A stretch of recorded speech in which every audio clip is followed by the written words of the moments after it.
സംസ്ഥാനത്ത് ആദ്യമായി പൊതുജനങ്ങൾക്ക് റെയിൽ പാളം മുറിച്ചു കടന്ന് യാത്ര ചെയ്യാൻ യന്ത്രഗോവണി ഒരുക്കി ഒരു നഗരസഭ. പാലക്കാട് നഗരസഭയാണ് കേന്ദ്ര സർക്കാരിന്റെ അമൃത് പദ്ധതിയിൽ യന്ത്രഗോവണി സ്ഥാപിച്ചത്. കൂടാതെ നഗരത്തിലാകെ നിരീക്ഷണ ക്യാമറകളും സ്ഥാപിച്ചു. ഇരു പദ്ധതികളുടെയും ഉദ്ഘാടനം കേന്ദ്രമന്ത്രി വി.കെ. സിംഗ് നിർവഹിച്ചു. പാലക്കാട് നഗരത്തിലെ GB റോഡിലാണ് സംസ്ഥാനത്തെ പ്രഥമ റെയിൽവേ യന്ത്രഗോവണി കേന്ദ്ര road transport highway and civil aviation സഹമന്ത്രി വി.കെ. സിംഗ് ഉദ്ഘാടനം ചെയ്തത്. ഇരുവശങ്ങളിലേക്കും ഒരേ സമയം കയറാനും ഇറങ്ങാനും പറ്റുന്ന 2 റാമ്പുകളോടെയാണ് നഗരസഭ യന്ത്രഗോവണി സ്ഥാപിച്ചിരിക്കുന്നത്.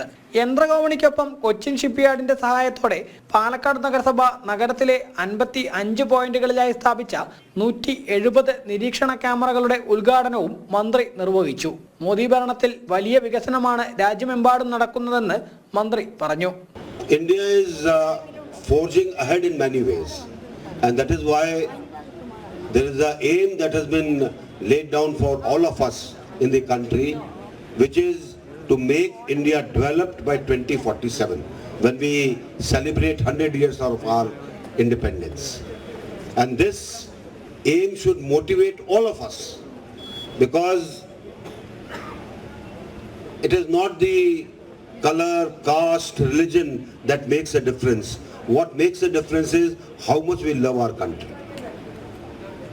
It is the love of our country which should be able to motivate us so that we are able to do something which will make the future bright for generations to come. Palakkad നഗരസഭാ chairperson Prameela Sasidharan അധ്യക്ഷത വഹിച്ച ചടങ്ങിൽ MP VK. Sreekandan, നഗരസഭ vice chairman E. Krishnadas തുടങ്ങിയവർ പങ്കെടുത്തു. പാലക്കാട് നഗരവികസനത്തിൽ നാഴികക്കല്ലാവുകയാണ് കേന്ദ്ര സർക്കാരിന്റെ അമൃത് പദ്ധതിയിൽ സ്ഥാപിച്ചിട്ടുള്ള യന്ത്രഗോവണി സംവിധാനവും നഗരത്തിലാകമാനം സ്ഥാപിച്ചിട്ടുള്ള നിരീക്ഷണ ക്യാമറ സംവിധാനവും.